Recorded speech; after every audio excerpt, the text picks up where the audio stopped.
What's up, everybody? Thanks for watching Car Inside. It's a new week here on iRacing, and that means it is time for another qualifying breakdown and C-Fixed heads to Hickory Motor Speedway for the very first time here on iRacing. Don't have a lot of data to go by. This was very challenging, very tough for me to lay down a lap that I'm confident in. I'm still going to say that I'm very uncomfortable about the lap that I laid down. I feel like it's pretty quick, but I don't know how it's going to compare to everything. So if the week goes on and I realize that I'm doing something way wrong, this may be the first time that we ever drop a midweek qualifying breakdown to kind of update and change the things that we've seen throughout the week, because I really don't know exactly what to expect for this coming week. But nonetheless, our hot lap is a 14.505. It's coming on the first lap of a run. You can watch here as we exit the pits. The steering ratio and everything that we use, 12-to-1 steering ratio, actually had a 68% brake bias, a little bit higher of a brake bias. For the qualifying run, I imagine that'll be turned down for the race itself, and a 0% offset. Dragging the brake, and big thing here for this week, running Hickory, third gear, so it's going to be very unstable. The rear end's really going to set up off the racetrack. You're going to have a lot of rear wheel spin, so you're going to be very unstable. It is going to be very uncomfortable if you're trying to lay down that hot lap. Coming to our hot lap here, setting up, kind of want to get to the bottom. I was kind of using these two reference points here, these two markings for the pit road entry. I was trying to hit the bottom and then shoot off like a ramp straight up to the wall. As soon as you get up to the flag stand at this red marker here, you're going to get as close to the wall as you can. You're immediately going to be out of the gas, on the brakes, kind of aiming downward toward this first seam here. And as you're approaching it, you're going to be lifting out, letting off the brake, and start picking the throttle back up as you get to the yellow line. And as soon as you can, power into it. Now, one thing that I will say is turn 2 wall is farther away than what you think that it is compared to turns number 4 coming off the corner. So you can use a lot more racetrack here. I was actually trying to gain more speed and use more of the racetrack, but for some reason for our hot lap, our fastest lap that we turned, we were actually a little closer to the bottom. I was able to wrap the bottom a little better. I was able to get back in the throttle outward toward the Hickory Motor Speedway sign there. We are about a half a truck width off the wall there, maybe a full truck width, just barely enough.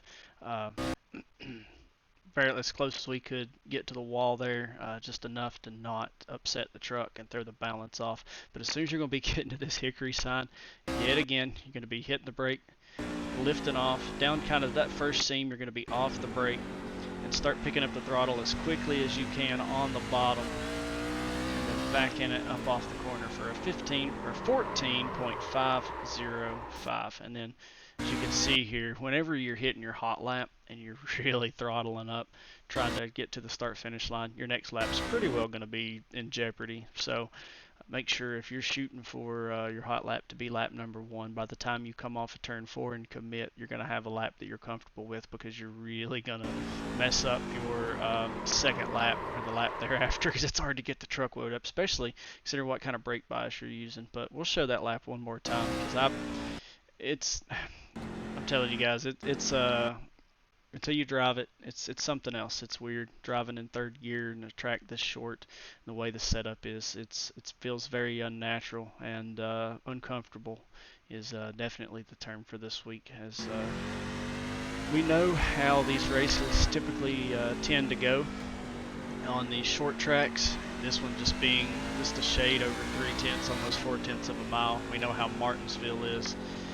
So I imagine it's going to be a wreck fest. So be very careful, very cautious this week, because A is coming out of Talladega for a lot of you that may have already lost safety. This is one of those weeks where it may not be the safest places to run, but we're going to make the most of it and try to get a couple of races in this week. I feel like it could be very fun if you get in the right splits. It's going to be very different, very unique, unlike anything you've ever ran here on iRacing. So it's going to feel like rookie street stocks again on those small tracks or the Legends cars, but when these high horsepowered trucks running in third gear. Third gear is going to be the way to go. As I was saying, with the steering ratio, this is all their qualifying setup. Most likely for the race, going to be a 14-to-1 steering ratio, and I'll probably start around 60% brake bias. But you're going to be very careful on that brake. You really don't want to mash it too hard, or the back end's going to step around, because the truck was very unstable and easily upset. So this is going to be an interesting week. I feel like it's personally, I hate to be a Debbie Downer, but I feel like it's going to be a major flop, because I just feel like these lobbies are going to be very unsafe, and safety rating is going to take a big toll. You're going to be doing a lot of pacing, not only for people just can't get on the brakes quick enough and running over those in front of them, but just looping it on their own, trying to get to the brakes and spinning out, and coming off the corner and giving it too much throttle and spinning out. It's going to be interesting to see how it goes. So you guys leave comments and let me know how your splits are going. I feel like you're going to do more pace laps than you are race laps, but hopefully we get a couple good ones in this week. And I hate to even speak ill like that, but I've turned like 100 laps here, and I can see how complicated and how stressful it was for me to try to hit a hot lap that I'm even comfortable with. And I know that I'm not going to be doing that whenever it comes time for the race itself. We're going to be in a race pace and not pushing as hard, but I know a lot of people typically don't do that, so it's going to be interesting to see here, as you're going to see a lot of this here going off into the corners. But as I was saying earlier, if I do see that there are some changes that need to be made to the hot lap, if I find a way to pick up speed, or if something's going on here to where this is inaccurate, because again, I don't have a lot of data to go by, and I just want to be completely transparent with you guys and be the most helpful that I can be to you all. And this is one of those weeks where I feel like that I may not be that, just because I don't have any data from this place, never been here before. So, I just want to be the most helpful and the most relatable that I can to you guys and what you're watching. As I always say, it may not be the fastest lap you see, but hopefully it is just that, what I said before. So we'll do our best to try to come back with any more information that we have as the week goes on, if we get to run those races and start seeing what's going on and things that are being done and everything. Give an update, maybe post another breakdown on top of the video if it's something much different than what you're seeing here. So hopefully this is a decent guideline to go by, and as always, appreciate the support that you guys give here on Car Inside. If you haven't already, please hit that subscribe button. That's the biggest way to help me out, and I'm closing in on 900. We're just a few clicks away from 900 subscribers, and then we'll be on the big road to 1,000, and that's a very big milestone to hit. So couldn't do it without you guys. Greatly appreciate the support, all the feedback that you give. Smash that like button, and as always, thanks for supporting Car Inside, and we'll see you guys next week.